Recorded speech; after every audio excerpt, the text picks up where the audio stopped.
Eu acho que estou certo. Próximo, a gente foi, na semana passada, até a igreja de Pérgamo. Não é isso, irmãos? Concordam comigo? Ok. Então, hoje, nós vamos caminhar a partir da igreja de Tiatira. Essas fotos que eu coloco aqui nos slides, irmãos, é das cidades que estamos tratando realmente. São algumas ruínas que são possíveis ainda de serem encontradas naqueles que visitam essas regiões. E então eu tentei aí manter para dar uma ambientada em cada uma das cidades e das igrejas que nós estamos visitando através das Escrituras.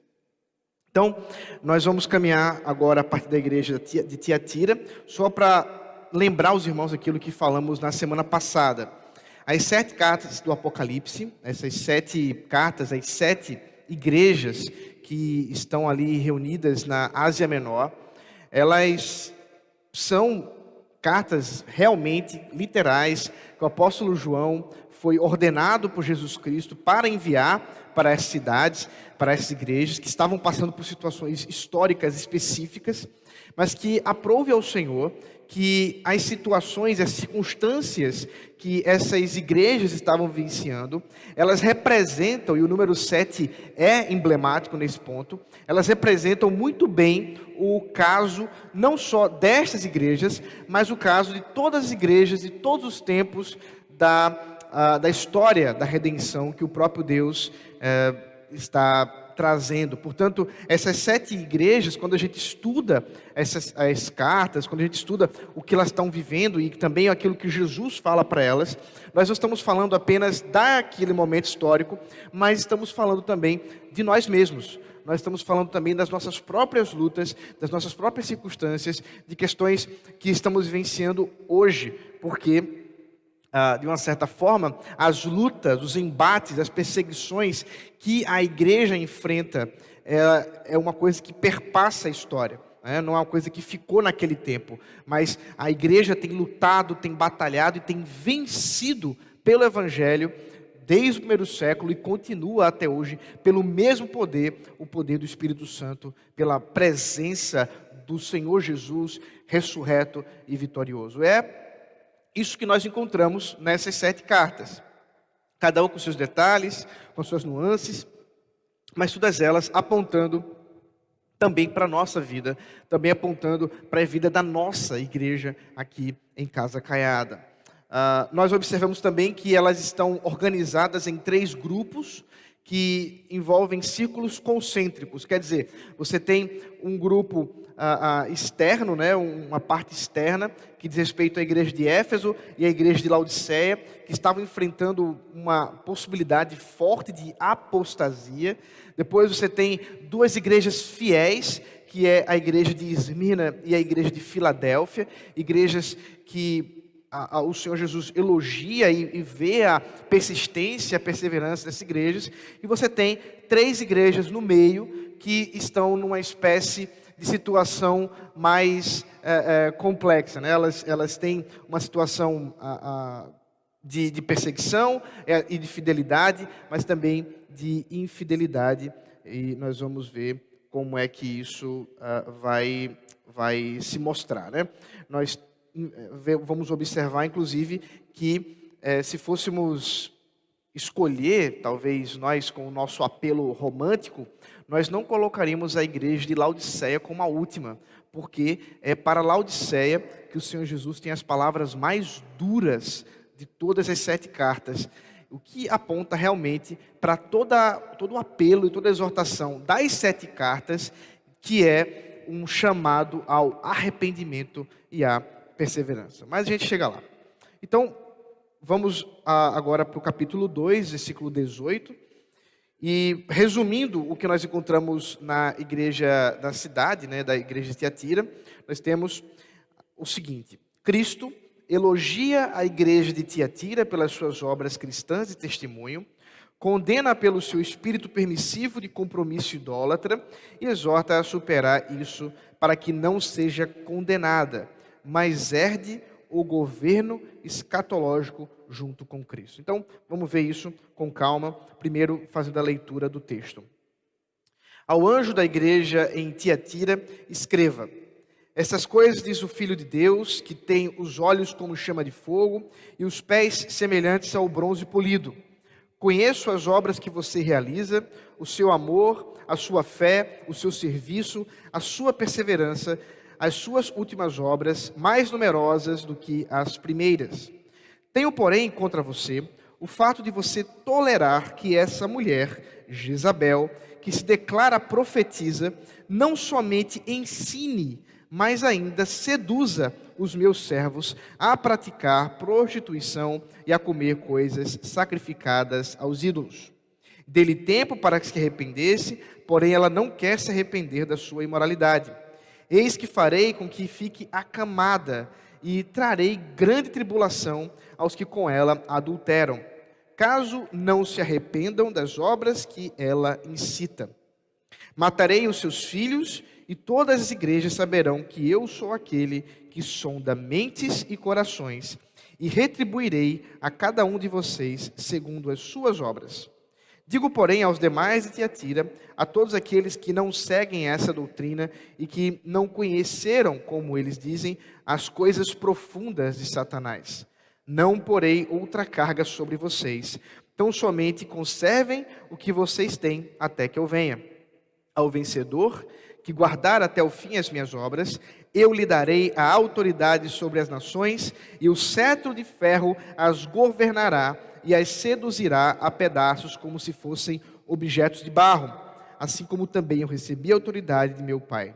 Eu lhe darei ainda a estrela da manhã. Quem tem ouvidos, ouça o que o Espírito diz às igrejas. Interessante, irmãos. Essa, sem dúvida, é uma carta que nós temos aqui uma série de coisas importantes para a gente observar. Eu vou tentar ser resumido para a gente poder pegar tudo, mas os irmãos vão anotando as perguntas aí para a gente poder discutir mais tarde. Bom, primeiro lembrando como é que Jesus se apresenta. Ele fala que é o Filho de Deus, que tem os olhos como chama de fogo e os pés semelhantes ao bronze polido. Bom, essa imagem, os irmãos lembram que o próprio João já havia visto. Ele viu o ancião de dias, ele viu esse que estava entre os castiçais de ouro, os candelabros de ouro, e esse ancião de dia, esse filho de Deus, como agora está sendo colocado, é aquele que tem chamas de fogo nos seus olhos e o bronze polido. A reflexão, ou a imagem trazida, é muito parecida com aquela referente à igreja de Pérgamo, onde nós também vemos Cristo como aquele que vem para julgar. No caso lá, ele tem a espada de 2 gumes. Agora, ele é aquele juiz purificador. Por que purificador? Exatamente pela associação do simbolismo do fogo nos seus olhos e dos pés de bronze polido, né? Essa ideia de purificação, essa ideia de alguma coisa que queima até que as impurezas sejam todas extraídas daquilo que está sendo ali queimado. Essa ideia de bronze, do fogo, tudo isso faz uma referência a Daniel, capítulo 10, verso 6 e verso 16. Veja comigo rapidamente.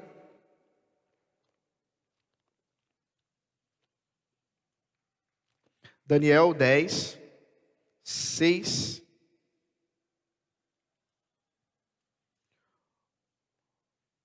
É uma imagem que o próprio Daniel estava também visualizando.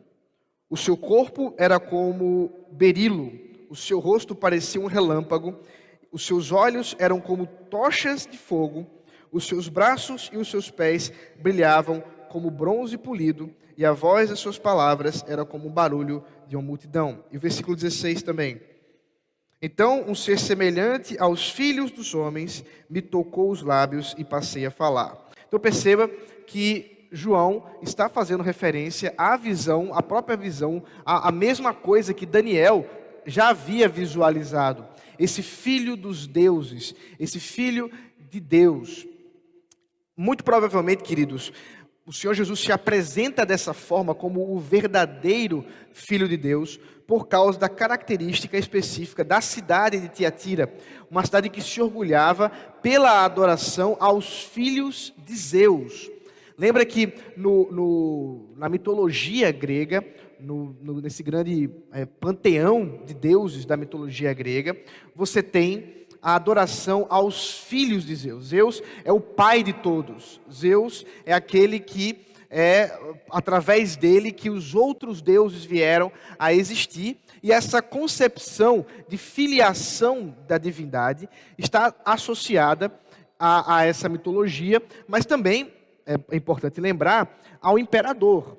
O imperador se colocava como o filho de Deus diante da própria sociedade, e como filho de Deus, aquele que compartilha a natureza do próprio Deus. Isso é uma coisa, inclusive, que para a gente muitas vezes causa certa confusão.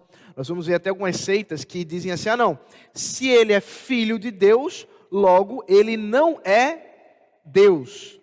O problema desse raciocínio é que ele não contempla o que significa ser filho de Deus. Porque a noção nesse período da helênico, a concepção de divindade desse período, envolvia exatamente que, quando você fala que alguém é filho, você está dizendo que aquela pessoa compartilha da mesma natureza.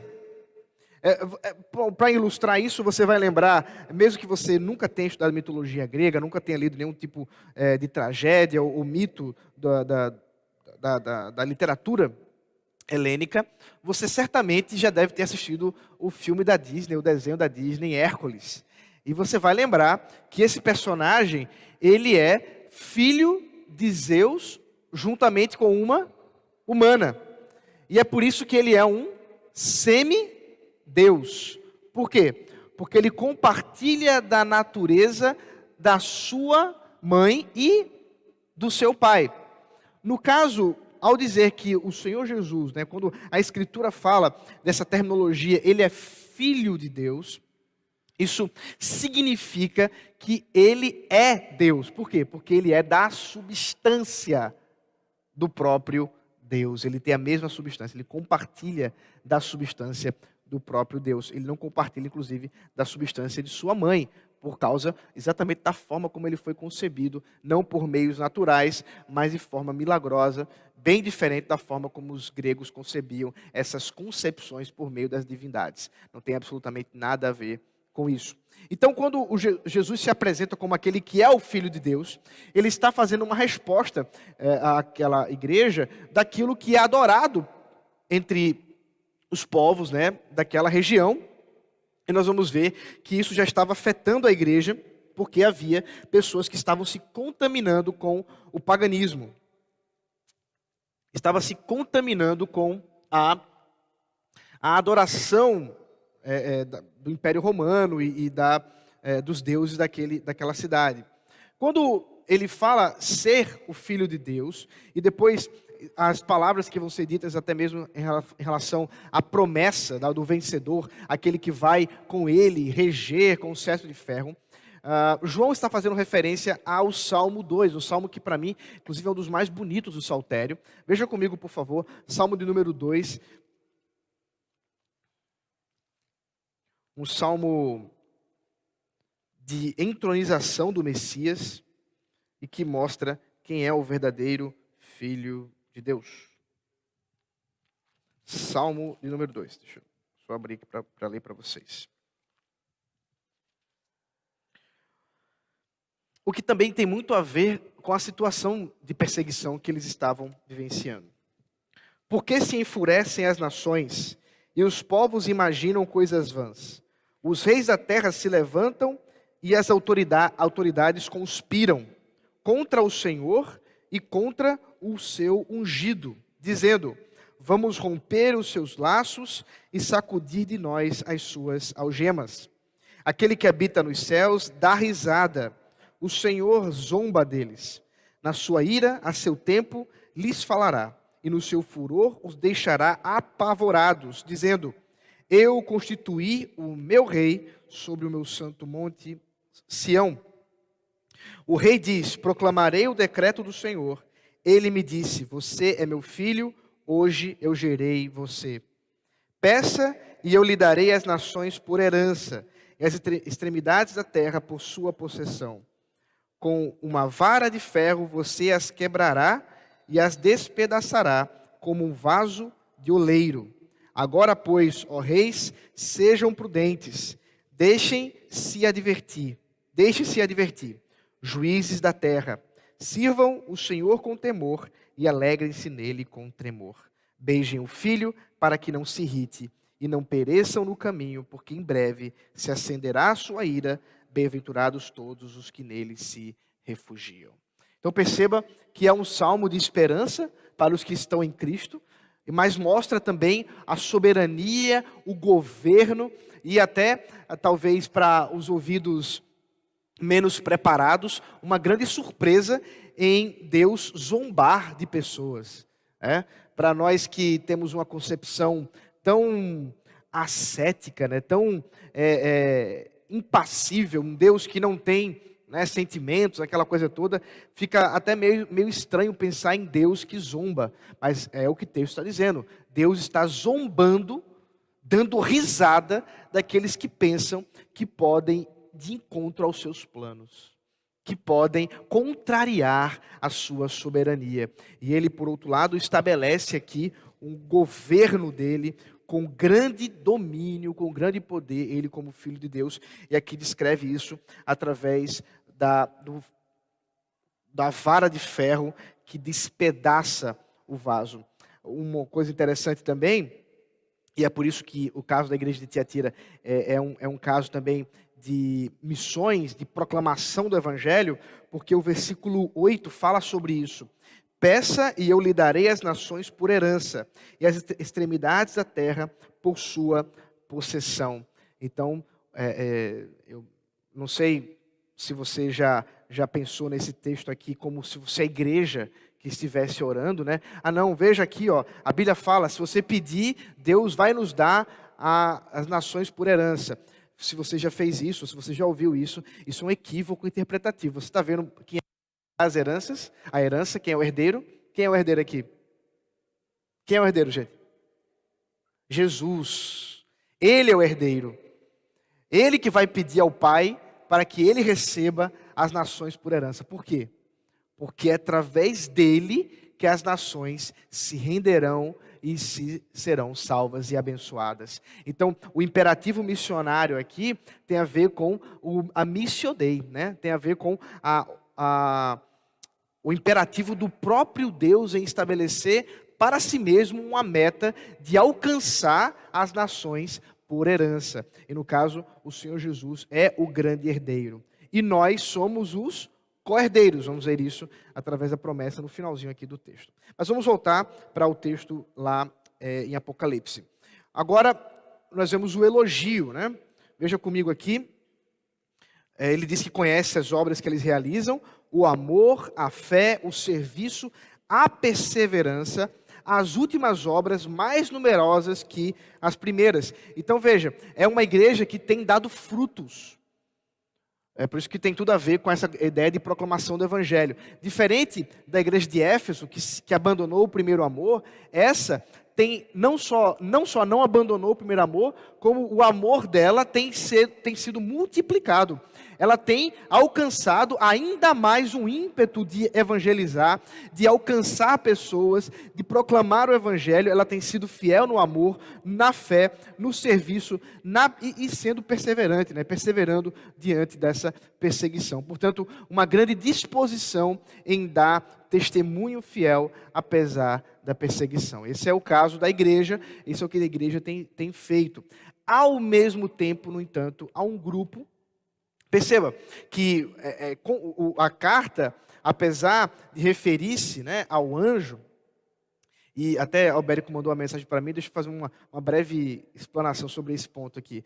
Nós já vimos que o anjo aqui, ele foi simbolizado como estrela. Ele perguntou, mas por que estrela? Bom, nós temos, curiosamente, no Antigo Testamento, várias vezes, a ideia de estrelas e dos astros celestiais sendo associados ao exército de Deus, a miríade de Deus, Assembleia de Deus. Você vai ver isso várias e várias vezes. É um simbolismo que é utilizado. Inclusive, nós vamos ver especificamente aqui que o próprio Senhor Jesus é chamado de estrela da manhã. Daqui a pouco eu quero confrontar vocês sobre um dito popular que muitas vezes a gente pensa a respeito da estrela da manhã. Mas vamos voltar aqui para a ideia de uma igreja. Então, portanto, apesar da carta sendo enviada para o anjo, seja o anjo, um ser celestial que cuida da igreja, seja o pastor, qualquer coisa qualquer um dos dois que se refira, a descrição que ele faz não é personalizada, mas é uma descrição da igreja como um todo. E nesse caso aqui havia um grupo perseverante, um grupo que estava pregando o evangelho, enquanto que havia um outro grupo exatamente o contrário. Olha que coisa triste. Eles estavam tolerando uma profetisa que aqui ele chama de Jezabel. Nós não temos certeza se esse seria o nome, né? Nós já vimos que João usa Balaão, usa Jezabel, usa termos do Antigo Testamento, histórias importantes do Antigo Testamento, para ilustrar a situação que aquela igreja está vivenciando. Então, no caso aqui, Jezabel é uma questão muito emblemática. Vocês, sem dúvida, já devem ter ouvido falar dessa profetisa de Baal. Veja aí, por favor, primeiro livro dos Reis, capítulo 16, versículo 31, e depois o capítulo 21, versículo 25. Primeiro Reis 16, 31, que diz assim, ó: como se fosse pouca coisa, andar nos pecados de Jeroboão, filho de Nebate, Acabe foi mais longe e tomou por mulher Jezabel, filha de Etbaal, rei dos Sidônios, e serviu Baal e o adorou. Agora veja o capítulo 21, versículo 25 e 26. Nunca houve ninguém igual a Acabe, que se vendeu para fazer o que era mal aos olhos do Senhor, porque Jezabel, sua esposa, o instigava. Ele fez grandes abominações, seguindo os ídolos, conforme tudo que fizeram os amorreus, que o Senhor expulsou diante dos filhos de Israel. Então observe que Acabe e Jezabel é um casal emblemático. É um casal simbólico em termos de profanação e abominação contra Deus. É um rei de Israel, que se contamina, mas a contaminação não é pouca não. Ele vai pegar a pior mulher para ser sua rainha. Ele trouxe para o palácio uma mulher que se prostituía.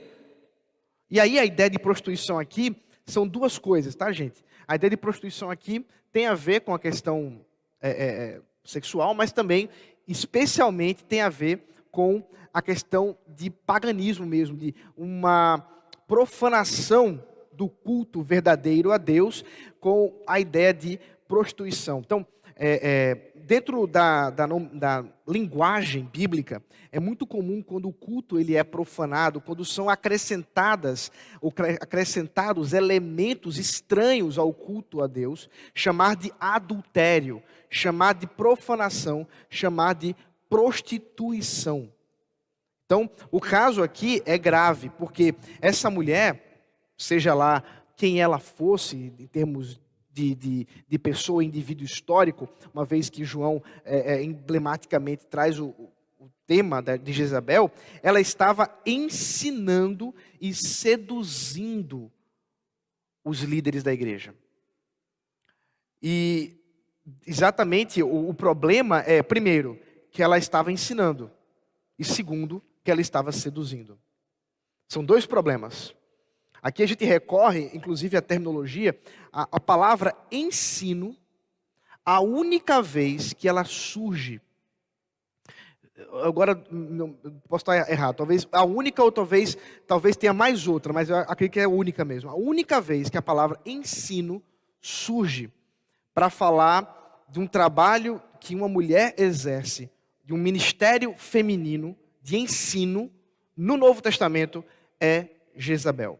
A palavra didascalia, né? A palavra para ensino. Mas, por outro lado, o que você vai encontrar, sim, é isso mesmo. A outra palavra que nós vamos encontrar para ensino é 1 Timóteo, referindo-se à mulher, mas no caso lá, proibindo que elas ensinem. Veja comigo aí, 1 Timóteo, capítulo 2, versículo 12 ao 14. 1 Timóteo, capítulo 2, versículo 12 ao 14. E não permito que a mulher ensine, nem que exerça autoridade sobre o homem. Esteja, porém, em silêncio, porque primeiro foi formado Adão, depois Eva. E Adão não foi iludido, mas a mulher, sendo enganada, caiu em transgressão. Então, nós temos aqui, eu não vou me deter muito explicando esse ponto, mas a questão aqui de Timóteo, que o apóstolo Paulo instrui a Timóteo, e que certamente era um dos problemas aqui da igreja, é que o Senhor designou para o ensino autoritativo, quer dizer, para a pregação com autoridade no culto, aqueles que foram separados para isso, os presbíteros, né? Então você vai encontrar os presbíteros sendo chamados para instruir a igreja, para ensinar a igreja. E quando você deixa de fazer isso, você adiciona, você coloca e permite que uma mulher, o caso aqui de Jezabel, o conteúdo do que ela ensinava já era um problema, mas ela ensinar já é um problema também. Então, aqui nós encontramos a proibição, inclusive por parte das escrituras, da pregação por parte de mulheres, né, no culto a Deus. Isso não significa, deixa eu fazer algumas ressalvas aqui, não significa que mulheres não possam ensinar em determinados contextos. Como, por exemplo, escola dominical, ensinar em grupos familiares, ensinar em contextos de escola, de faculdade, de uma série de outras coisas que não estão vinculadas ao ofício de ensino da igreja, que está destinado aos presbíteros. Isso não é uma exclusividade apenas para as mulheres. Na verdade, somente os presbíteros deveriam ensinar na igreja, no sentido aí do culto. Somente os presbíteros, ou aqueles que estão se preparando para isso, que deveriam pregar na igreja. Porque são as pessoas que Deus separou para essa função. Quando eu falo igreja, eu falo culto, tá, irmãos? Isso, como eu já disse, não diz respeito às escolas dominicais, como a EDV, por exemplo, não diz respeito a grupos familiares, não diz respeito a reuniões de oração, não diz respeito a escolas e seculares e universidades. Se você tiver dúvida sobre o que eu estou dizendo, depois você me pergunta e eu respondo. Mas o ponto é que essa mulher ensinava e ela seduzia. O ensino dela, obviamente, era um ensino também perigoso, pernicioso. Essa mulher fazia com que os homens, a liderança dessa igreja, se contaminasse com o século, com os ídolos. A mesma semelhança daquilo que aconteceu com Acabe, ela também estava fazendo com que a igreja fosse levada. É o mesmo problema de Balaão, é o mesmo problema dos nicolaítas. Vocês percebem que isso é um problema recorrente nas igrejas da Ásia Menor. Elas têm sempre o problema de se contaminar com este mundo. Na verdade, queridos, isso é um problema recorrente para nós. Nós estamos sempre na luta para não nos contaminarmos com este século, com este mundo, para que nós não profanemos o culto ao Senhor, trazendo elementos estranhos do culto a Deus. E isso deve ser sempre uma preocupação nossa. Muitas vezes eu tenho encontrado, infelizmente, dentro do movimento evangélico, as pessoas que realmente abandonaram essa preocupação e que estão assumindo realmente cada vez mais o culto como uma grande reunião secularizada. E não são poucas chamadas igrejas que têm se reunido, e enquanto cantam, por exemplo, Deus somente, né, Deus somente, Deus, eu nem sei mais o que ele cantou, mas lembre-se. Deus, não há outro Deus como Jeová. Enquanto você canta essa música, você puxa também, sei lá, uma música do Titãs, vai também uma música aí, Paralamas do Sucesso, Adriana Calcanhoto. Eu me recordo de uma amiga querida, presbítera da igreja IPI, não sei se eu já mencionei essa história aqui, que estava conversando com a gente, eu e minha esposa, e falava da alegria dela plantando uma igreja lá em São Paulo, e que ela achava maravilhoso como ela adorava a Deus cantando a música de Adriana Calcanhoto.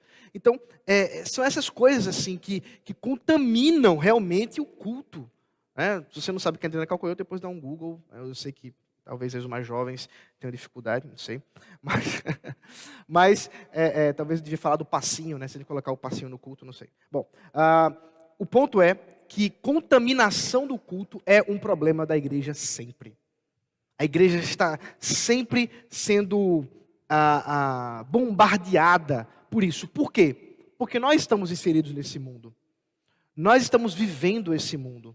E muitas vezes nós gostamos de alguma coisa e queremos trazer também para a vida do culto. E talvez até mesmo sacralizar aquilo ali que parece ser profano de alguma forma. A solução para esse caso, o próprio Senhor Jesus diz, é se conservar perseverante contra Jezabel. Aquele grupo que não está contaminado, esse grupo que não está contaminado deve continuar firme. Então perceba que há realmente uma divisão na igreja, porque aqueles que não se contaminaram, que devem permanecer firmes, enquanto que, olha só, aqueles que já se contaminaram, ele diz, eu sondo os corações, as mentes, e darei a retribuição devida a estes. Isso, queridos, é a pior coisa que Deus pode fazer para cada um de nós. É nos dar aquilo que nós merecemos. A pior coisa que Deus pode nos dar é Ele nos restituir daquilo que é nosso. Para fazer aí uma lembrancinha para uma musiquinha que vocês devem saber do que eu estou falando. A pior coisa que Deus pode fazer é isso. Porque o que é nosso é isso aí, ó. Tribulação, morte. Porque se Deus nos der aquilo que nós merecemos, aquilo que é nosso, aquilo que nós conquistamos, nós estamos fadados a caminhar com Jezabel. E aqui uma ironia da parte do próprio Deus. Né? Eu lembro que ele zomba no Salmo 2 e aqui ele faz ironia também. Por quê? Porque essa mulher levava para a cama os homens para a prostituição. Agora ela é levada à cama pelo próprio Deus, doente, para a morte. Percebe? O mesmo lugar onde ela usava como profanação a Deus, será o lugar também onde ela receberá a punição justa pelo que ela fez. Percebem? E aí Deus, o Senhor Jesus, virá e dará a devida medida, punição para estes. Por outro lado, aqueles que se mantiverem fiéis, aqueles que perseverarem, aqueles que vencerem, diz o texto, eles reinarão com Cristo, fazendo referência ao Salmo 2, porque estes também, né, o texto fala assim no finalzinho aqui, ó, ao vencedor que guardar até o fim as minhas obras, eu lhe darei autoridade sobre as nações, perceba, referência do Salmo 2, que nós já vimos, e com cetro de ferro as governará e as reduzirá a pedaços, como se fossem objetos de barro, assim como também eu recebi a autoridade de meu Pai. Perceba que apesar da visão ser um tanto destruidora, o resumo disso aqui é, darei poder para pregar o Evangelho. Darei poder para continuar anunciando aquilo que eles têm feito. Veja, eles já estão anunciando com fidelidade, e aqueles que vencerem vão continuar a fazer isso. E observe que no caso dessa promessa, ela diz respeito a alguma coisa que iria ser conduzido, seria feito ali, naquele momento ainda. E também alguma coisa para o futuro, que é lhes dar ainda, e eu lhes darei ainda a estrela da manhã. A ideia de estrela da manhã aqui é aquilo que o próprio Senhor Jesus é. Ele é a estrela da manhã. Veja aí o Apocalipse capítulo 22, versículo 16.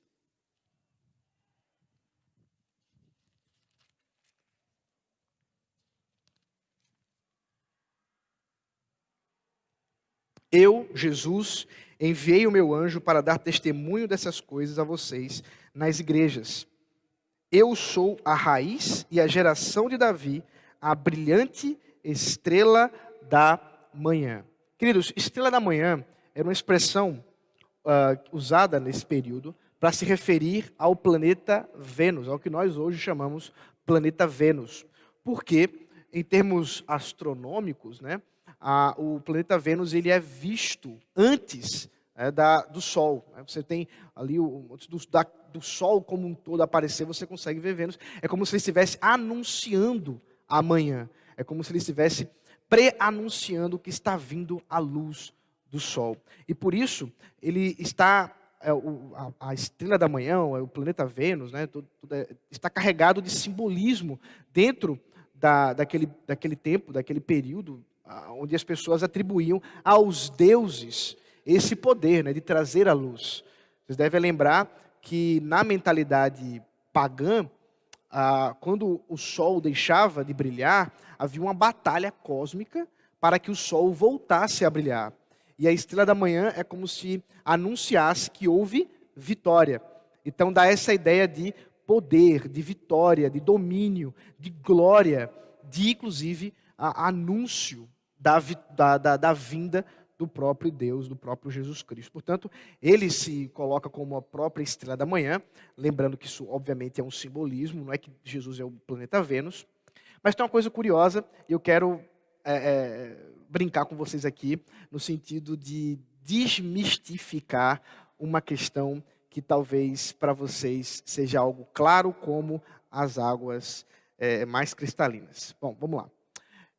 Me ajudem aqui. Como é o nome de Satanás? Como é o nome que a gente conhece, né? O nome que Deus... Qual é o nome? Não. Lúcifer, né?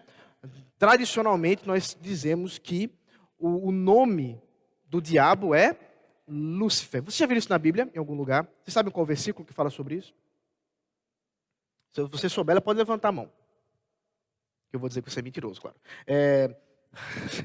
Porque não tem versículo na Bíblia que fale que Lúcifer, ou que o diabo seja Lúcifer. O que você tem é uma profecia em Isaías, referindo-se à Babilônia, que na Vulgata Latina, quer dizer, a tradução em latim da Bíblia, você tem a ironia de Deus chamando o rei Nabucodonosor de estrela da manhã, que em latim é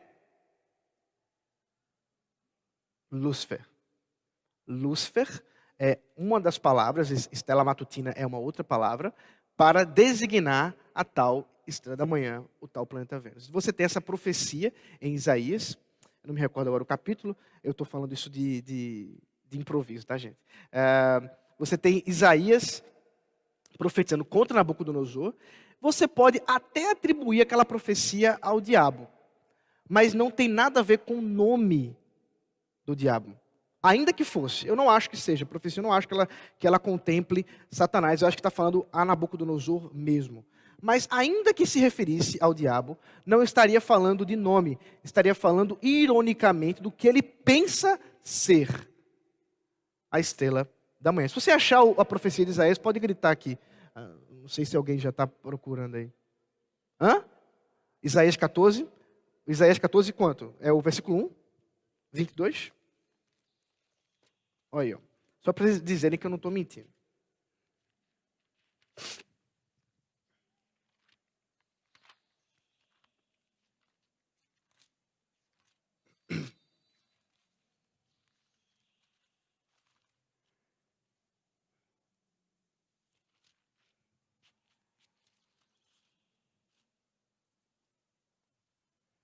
Uh,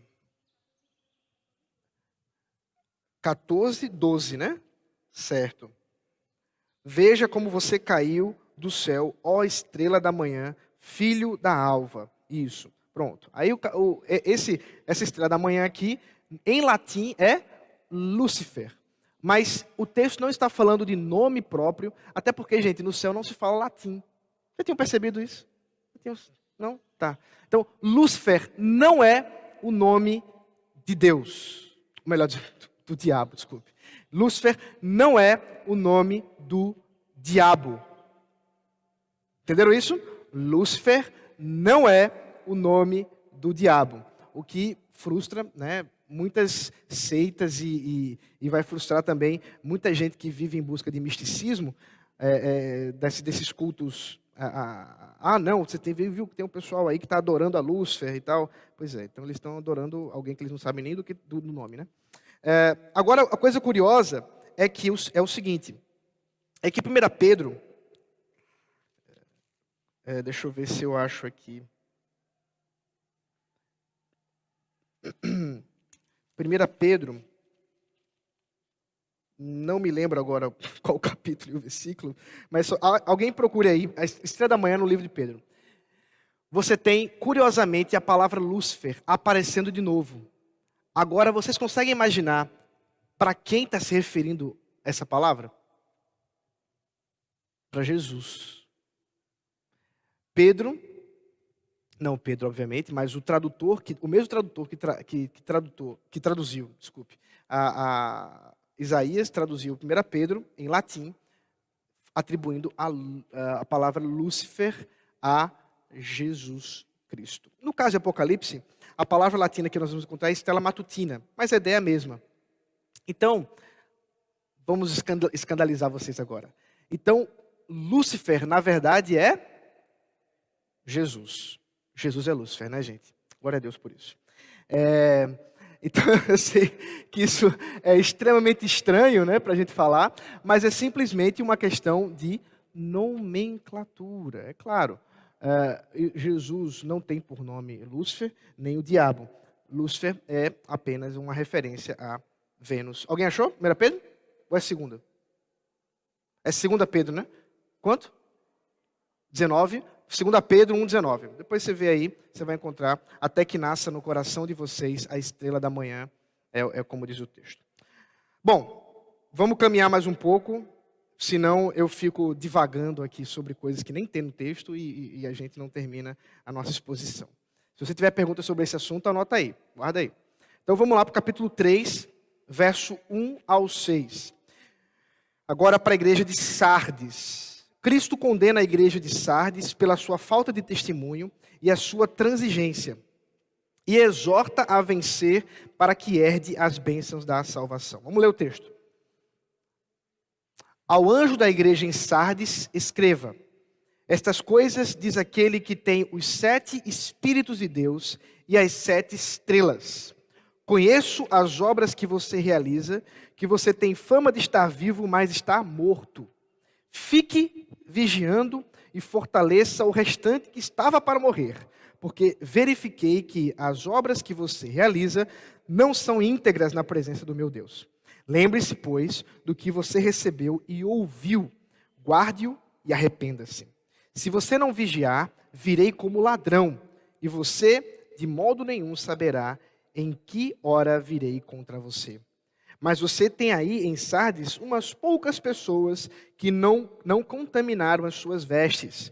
Elas andarão comigo, vestidas de branco, pois são dignas. O vencedor será assim, vestido de branco, e de modo nenhum apagarei o seu nome do livro da vida. Pelo contrário, confessarei o seu nome diante de meu Deus e diante dos seus anjos. Quem tem ouvidos, ouça o que o Espírito diz às igrejas. Então, nós nos encontramos agora nessa igreja que é a igreja que está em Sardes. Cristo se apresenta mais uma vez, agora como o dono das igrejas. Isso é uma apresentação que nós já tínhamos visto, aquele que tem os 7 Espíritos de Deus e as 7 estrelas. Os 7 Espíritos apresentam a soberania dele, o conhecimento dele, que perpassa toda a história e todo o globo e cosmos. E também aquele que é o que tem as igrejas, né? Porque elas estão representadas por estrelas, na verdade, os seus pastores ou os seus anjos, e ele tem ela em suas mãos. Ele tem o governo em suas mãos. É uma palavra dura que ele traz à igreja de Sardes, por quê? porque ela parece estar viva, mas na verdade está morta. Ela tem o nome que está vivo, mas está morta. Então, a ideia de uma aparência, a ideia de que é alguma coisa que é nominal, alguma coisa que surge como um grande sepulcro caiado, né? Está por fora parecendo vivo, pulsando, mas na verdade está morto. Essa é uma descrição terrível para uma igreja. Lembra que um dos exemplos, né, que a gente encontra na Escritura para falar de igreja é de um corpo, né, um organismo. E a pior coisa que você poderia receber de um diagnóstico de um médico, ela é dizer assim, olha, você parece que está vivo, mas na verdade, acabou para você, está morto. Vocês imaginaram isso? O diagnóstico chega no consultório médico, todo animado, aí o médico diz, olha, fiz os exames, por dentro, você está morto, você está acabado. E esse é o diagnóstico que o Senhor Jesus traz para essa igreja. Ela é uma igreja que está morta, porque as suas obras não são íntegras, né? É o que ele diz aí. As obras que você realiza não são íntegras na presença do meu Deus. Ela está corrompida. É uma igreja que se comprometeu com este mundo, que deixou para si a contaminação do século, do paganismo, do culto a outros deuses, e está vivenciando isso de maneira a nem perceber mais o problema do pecado que ela mesma tem. A solução é que esses que não se contaminaram devem voltar atrás, se arrepender e agora manter-se fiéis. E aí vem a ameaça. Cristo diz que virá como um ladrão. A ideia de ladrão aqui não é que ele vem roubar, tá, gente? É a ideia de que ele vem como alguém sem avisar, né? Você sabe que ladrões não avisam quando vão roubar alguém. Você já imaginou isso? Você recebe a ligação, ó, dia tal, tal hora, estou chegando aí fazer um assalto. O que você faria se você tivesse recebido essa ligação dessa, né? Primeiro você acharia que era trote, mas se você uma vez, de alguma maneira, acreditasse no que a pessoa disse, você iria chamar a polícia, você ia se preparar. E o que ele está dizendo é, se você não se arrepender, eu virei e você não estará preparada para a minha volta, para a minha vinda. Aqui o texto nem está falando especificamente sobre a vinda última, final do Senhor Jesus Cristo, mas fala muito mais de uma vinda de juízo, ainda naquele período, contra aquela igreja, se ela não se arrependesse. São palavras duras do Senhor Jesus Cristo para igrejas que estão em conformidade com este século. Irmãos, às vezes a gente é muito tolerante com o pecado. É muito tolerante com as contaminações desse século para com a igreja. E perceba que o Senhor Jesus não é. Perceba que o Senhor Jesus, ele tem sido muito duro com as igrejas que estavam se contaminando. Igrejas recentemente fundadas e plantadas. A gente acabou de ver como foi que elas foram plantadas ali pelo trabalho do apóstolo Paulo, né? Iniciando ali na igreja de Éfeso e depois espalhando para a Ásia Menor. Então, alguns anos depois, pouca coisa depois, talvez aí a gente pode pensar, talvez 30 anos, talvez 40 anos, essas igrejas estavam nessa situação de contaminação, de perversidade, de inimizade para com Deus. E a esperança é que aqueles que têm guardado no Senhor Jesus Cristo, que se mantiverem assim, eles vão vestir roupas brancas, que tem a ver com purificação. Claro, eles se mantiveram puros, eles receberão como se fosse uma declaração, realmente você é puro, é um simbolismo para a própria obra de glorificação. E aqueles que mantiverem o nome do Senhor Jesus Cristo, ele também terá o nome confessado diante de Deus no livro da vida, né? De modo algum tirarei o nome de vocês do livro da vida. A ideia, portanto, não é que é possível que o Senhor Jesus se arrependa de ter colocado o nome de alguém no livro da vida. É só você lembrar o que é esse livro da vida. Esse livro da vida é um livro que foi escrito antes da fundação do mundo, pelo Cordeiro. escrito com sangue. Você vai ver essas inscrições mais para frente no livro de Apocalipse, mas então não existe borracha para apagar o sangue de Cristo. O que ele está dizendo é uma confirmação de que uma vez que você persevera, o nome do Senhor é exaltado na sua vida, ele também há de confessar o seu nome, de modo algum você perderá a salvação. Não existe perda de salvação, porque é o próprio Senhor Jesus quem garante dessa forma. Caminhar mais um pouquinho, agora para a igreja de Filadélfia, igreja que o Senhor Jesus tem tantos elogios para dar. Estou indo mais rápido, tá, gente, para a gente poder terminar mesmo hoje. Cristo elogia a igreja de Filadélfia pelo seu testemunho perseverante, no qual ele capacitará ainda mais os seus membros e os encoraja a perseverar para que herdem a comunhão escatológica em identificação com ele. Vou explicar tudo isso. Vamos lá ao texto. Ao anjo da igreja em Filadélfia escreva: essas coisas diz o santo, o verdadeiro, aquele que tem a chave de Davi, que abre e ninguém fechará, e que fecha e ninguém abrirá. Conheço as obras que você realiza, e eis que tenho posto diante de você uma porta aberta, a qual ninguém pode fechar. Sei que você tem pouca força, mas guardou a minha palavra e não negou o meu nome. Eis o que farei com alguns dos que são da sinagoga de Satanás, desses que se declaram judeus e não são, mas mentem. Eis que farei com que venham até você, prostrem-se aos seus pés e reconheçam que eu amo você. Você guardou a palavra da minha perseverança. Por isso, também eu o guardarei da hora da provação que há de vir sobre o mundo inteiro, para pôr à prova os que habitam sobre a terra. Venho sem demora. Conserve o que você tem, para que ninguém tome a sua coroa. Ao vencedor, farei com que seja uma coluna no santuário do meu Deus, e dali jamais sairá. Gravarei sobre ele o nome do meu Deus, o nome da cidade do meu Deus, a nova Jerusalém que desce do céu, vinda da parte do meu Deus, o meu novo nome. Quem tem ouvidos, ouça o que o Espírito diz às igrejas. Então o Senhor Jesus se apresenta à igreja de Filadélfia como aquele que é o santo, verdadeiro e que tem a chave de Davi. O santo, o verdadeiro, aquele que tem a chave que abre e ninguém fecha.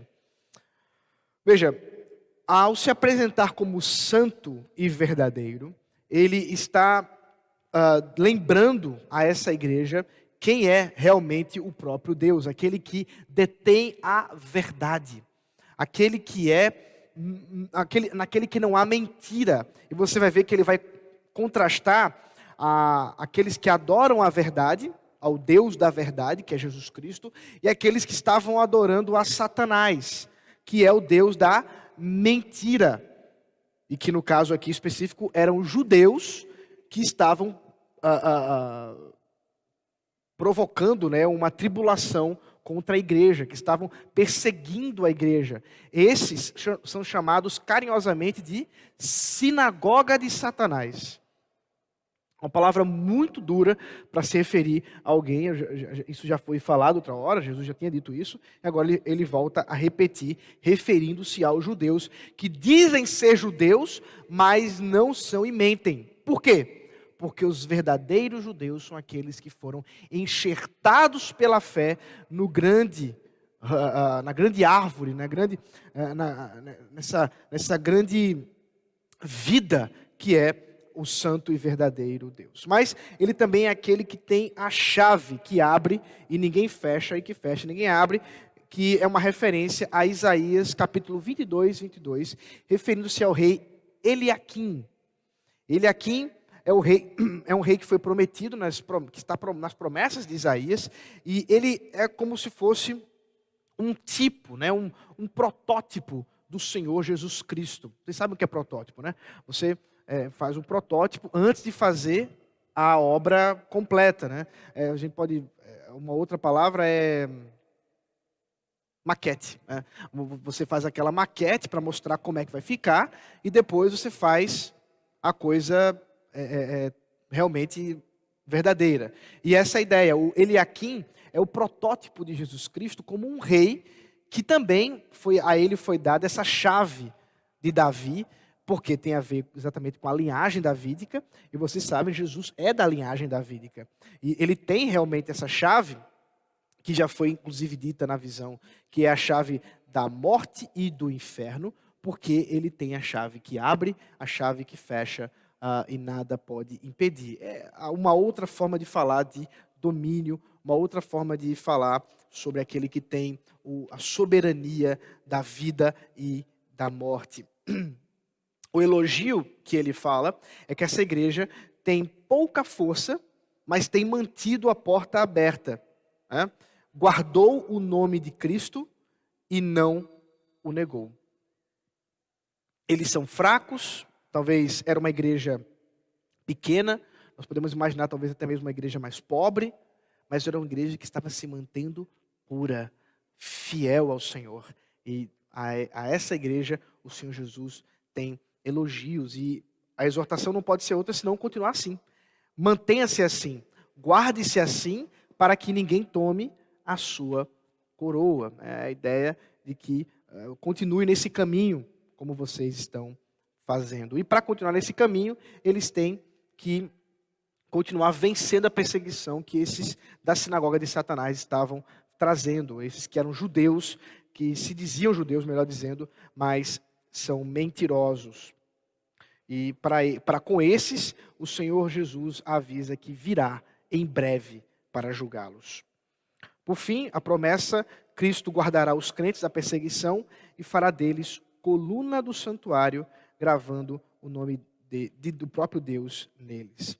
Essa promessa é promessa maravilhosa para aqueles que estão sofrendo perseguição. Primeiro, que eles serão guardados.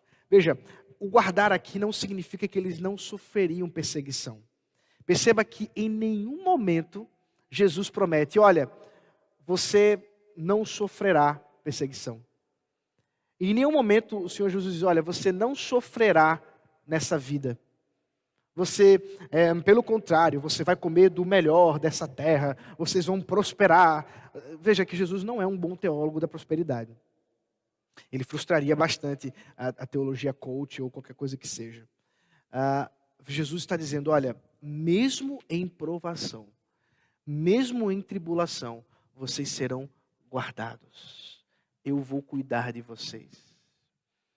Eu vou estar com vocês. E, ele continua, vocês receberão o privilégio de serem coluna do santuário. Aqui a ideia de coluna é a noção de que nós fazemos parte desse corpo celeste de adoração ao Senhor. Pedras vivas no altar de Deus. O privilégio de ser uma coluna do santuário, uma coluna do templo, é sabermos que fazemos parte da igreja, que fazemos parte do povo santo de Deus. E também terão o seu nome, o nome de Deus, né, na verdade, o nome do próprio Deus, neles, como que sendo identificados como pertencentes ao Senhor. Para terminar, Laodiceia. Só estou meio preocupado com... Eu estou correndo um pouquinho, irmãos, mas é porque eu sei que o horário está bem avançado. Mas os irmãos fiquem aqui comigo, nós vamos abrir para perguntas ainda. Cristo condena a igreja em Laodiceia pelo seu testemunho ineficaz e a sua deplorável condição espiritual. E exorta os seus membros a perseverar, tornando-se testemunhas fiéis e renovando a sua comunhão com Ele, para que possa reinar com Ele. Ao anjo da igreja em Laodiceia escreva: estas coisas diz o Amém, a testemunha fiel e verdadeira, o princípio da criação de Deus. Conheço as obras que você realiza, que você não é nem frio nem quente. Quem dera você fosse frio ou quente. Assim porque você é morno e não é nem quente nem frio, estou a ponto de vomitá-lo da minha boca. Você diz: sou rico, estou bem de vida e não preciso de nada. Mas você não sabe que é infeliz. Sim, miserável, pobre, cego e nu. Aconselho que você compre de mim ouro refinado pelo fogo, para que você seja de fato rico. Compre vestes brancas para se vestir, a fim de que a vergonha de sua nudez não fique evidente, e colírio para ungir os olhos, a fim de que você possa ver. Eu repreendo e disciplino aqueles que amo. Portanto, seja zeloso e arrependa-se. Eis que estou à porta e bato. Se alguém ouvir a minha voz e abrir a porta, eu entrarei em sua casa e cearei com ele e ele comigo. Ao vencedor darei o direito de sentar-se comigo no meu trono, assim como também eu venci e me sentei com meu Pai no seu trono. Quem tem ouvidos, ouça o que o Espírito diz às igrejas. Então, nós encontramos aqui, finalmente, a última igreja, a igreja que nós podemos imaginar, observar aqui, que é o momento mais trágico, né? Talvez a palavra mais dura que o Senhor Jesus havia colocado. Então, veja, primeiro ele se apresenta como o que é verdadeiro e fiel, quando ele chama-se de amém. Eu já falei para os irmãos que essa palavra amém, apesar de hoje ela ter sido meio banalizada, né? A gente usa ela para tudo. O amém, inclusive o próprio Senhor Jesus está personificando como o amém, é aquilo que é verdadeiro, aquilo que é digno de confiança. Tem a ideia, a palavra grega, hebraica está conectada à ideia da verdade, né? Aquilo que é verdade. E, portanto, ele é confiável, ele é verdadeiro, ele é fiel. Esse é o nosso amém. E veja que ele não só é o amém, mas ele também é o princípio da criação. O princípio da criação, porque ele é o primeiro da ressurreição. Aqui é uma referência à ressurreição. Ele é o primeiro a ressuscitar para que os outros, nós, também sejamos ressuscitados. Então essa é a ideia que está aqui proposta. Não tem elogio, os irmãos devem ter percebido aí que a coisa está feia. E a exortação é que essa é uma igreja morna, pensa ser rica, mas ela é pobre, cega e ou nua. Terrível. Por que morna? Aqui tem um pouquinho do contexto da própria cidade. A cidade de Laodiceia ficava entre duas outras cidades, que eu não anotei aqui o nome das cidades, agora deixa eu ver se eu posso dizer para os irmãos aqui rapidamente.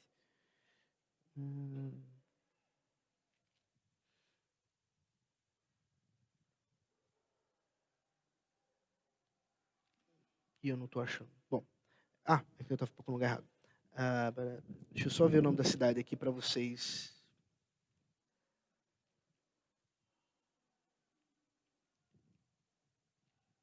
Eu não acho. Bom, não está aqui, depois eu falo para os irmãos. Mas enfim, ficava entre duas cidades. Uma cidade era famosa pelas suas águas termais, as suas águas quentes, que eram terapêuticas. E a outra cidade era famosa pelas suas águas geladas e saudáveis, que traziam vigor, que traziam saúde. A cidade de Laodiceia, que ficava entre elas, tinha suas águas barrentas e mornas, e que não traziam nem terapia, né, como águas termais, nem saúde com as águas geladas. Pelo contrário, ela era uma água que trazia um certo nojo, até pelo sabor de barro. Você tomava aquela água, você não conseguia se saciar, você, na verdade, tinha ânsia de vômito. Ela era conhecida por esse problema dentro das suas próprias, da sua cidade, em relação à sua água. E o Senhor Jesus, portanto, ele usa o próprio contexto histórico da cidade de Laodiceia para dizer, olha, você, à semelhança da sua cidade, é uma igreja morna. Agora veja, igreja morna não tem nada a ver entre, ela devia ser, algumas pessoas dizem assim, mas é porque ela não era nem crente nem era infiel. Não é isso que ele está dizendo, nem tampouco está falando aqui como se, ela não era nem fogo pentecostal, nem era o frio presbiteriano. Era uma coisa meio morna. Não, não é nada disso também, gente. A ideia de morna aqui é essa ideia de que é uma água que não serve para nada. Porque a água, a sua finalidade, ou é para matar a sede, para saciar, para hidratar, ou ela também, no caso aí, ela servia a fins terapêuticos. Mas essa água morna da igreja da cidade de Laodiceia, portanto da igreja, não servia para nada. Então ela era uma igreja inútil. Era uma igreja que a sua finalidade não era colocada ao serviço. Era uma igreja que estava inútil, que era inútil. E ela, pior do que ser inútil, é que ela era uma igreja orgulhosa. Porque ela pensava que estava no auge. Pensava que estava tudo bem. Porque ela se pensava como rica. Talvez, inclusive, porque fosse, ao contrário da igreja de Filadélfia, uma igreja grande. Talvez ela tivesse uma banda boa, com iluminação, talvez até uma fumacinha. Talvez era uma igreja que tivesse bons recursos. Talvez era uma igreja que fosse conhecida, porque ela pensava ser rica. Ela tinha evidências para isso. Mas a descrição que Jesus faz é que ela é pobre, cega e nua.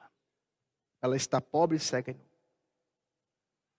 Isso é muito interessante, porque a solução é exatamente a graça do Senhor em chamá-la para arrepender-se, comprando ouro do próprio Deus.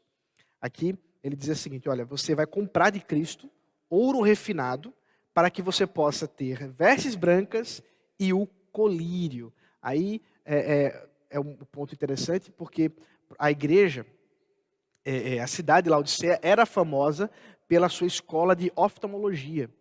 Ela era conhecida pelos seus colírios, que traziam realmente cura para os olhos. E talvez, inclusive, você tinha alguns oftalmos lá na cidade, melhor dizendo, na igreja de Laodiceia, por isso que ela é uma igreja tão rica. Não sei. Mas o ponto é que o Senhor Jesus, ironicamente, mostra que ela é a cidade e a igreja que tem a grande escola de oftalmologia e vende colírios, mas ela é cega. E ela tem que comprar de Cristo. Aqui, queridos, a palavra comprar traz a ideia das profecias do Antigo Testamento, da chamada que o próprio Deus faz a Israel, de dizer: venham comprar sem dinheiro. Porque o que se compra aqui não é mediante um mérito, não é mediante uma capacidade, mas é mediante a fé, a fidelidade ao Senhor.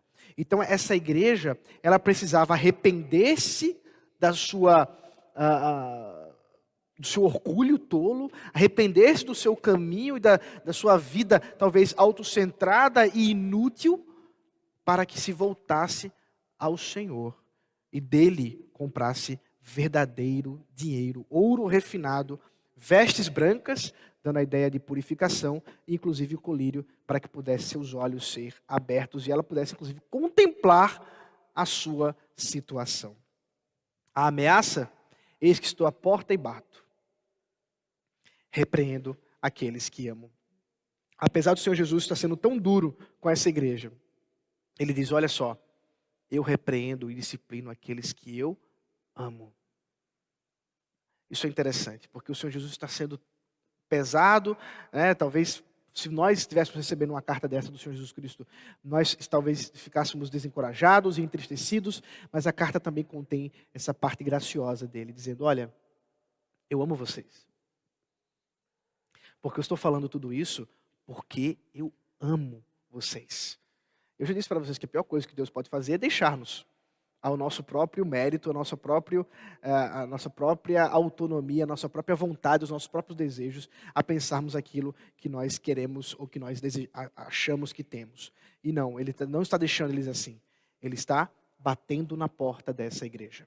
Queridos, esse texto não é tão famoso, como eu disse, para a evangelização. Estou à porta e bato, né? Os apelos evangelísticos costumam ter esse texto. Mas isso não tem nada a ver com evangelização, tá, irmãos? O Senhor Jesus não está evangelizando essa igreja, porque essa igreja a igreja dele. Isso tem a ver com exortação à comunhão. Ele está dizendo, eu quero me assentar com vocês, na casa de vocês. Eu quero ter comunhão com vocês. E, portanto, aqueles que realmente, né, se mantiverem fiéis, eles terão o privilégio de sentar-se no trono com o próprio Jesus. Veja, a ilustração que ele traz da comunhão é abrir a porta para que ele se assente naquela casa, para que ele possa comer com eles, e agora ele fala do assentar-se no seu trono para a autoridade, para reinar neste mundo, neste século. Queridos, esse é o retrato da igreja do primeiro século. Eu acho que uma das coisas que a gente muitas vezes imagina é uma igreja no primeiro século perfeita.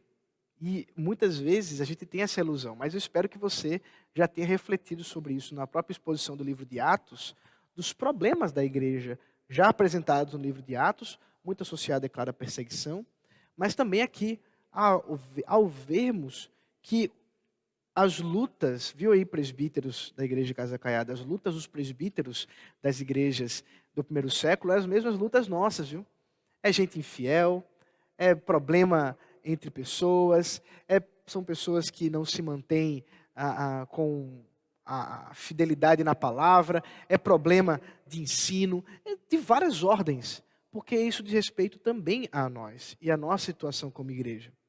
Nós somos também um retrato dessas igrejas que nós acabamos de ver. E em tudo isso o Senhor Jesus Cristo fala para nós hoje, quem tem ouvidos, ouça o que o Espírito diz às igrejas. Nós somos exortados a não nos manter em contaminação com este mundo, mas buscarmos ter as vestes brancas. Nós somos chamados a olhar para nós, a fazermos uma autoavaliação da nossa vida, do nosso culto, do nosso procedimento, do nosso amor, do nosso serviço, da nossa fé. Nós somos chamados a perseverar apesar das perseguições. Queridos, as perseguições têm se acentuado em nossos dias. Eu tenho observado, especialmente especialmente esse ano, como que as mídias, os grandes jornais, têm feito críticas à igreja evangélica. Isso tem se acentuado bastante. É claro que, de uma certa forma, justificado, se nós pudéssemos dizer, por causa de falsos mestres infiltrados entre nós. Por causa de gente realmente ímpia dentro da igreja. Mas a impiedade dentro da igreja deve ser solucionada através de exortações da palavra de Deus. É por isso que nós não podemos nos negar a isso. Pessoas que estão procedendo mal, pessoas que estão procedendo em pecado muitas vezes público, precisam ser exortadas, precisam ser disciplinadas. Isso envolve desde a liderança até qualquer membro da igreja. Observe como o Senhor Jesus Cristo leva a sério isso.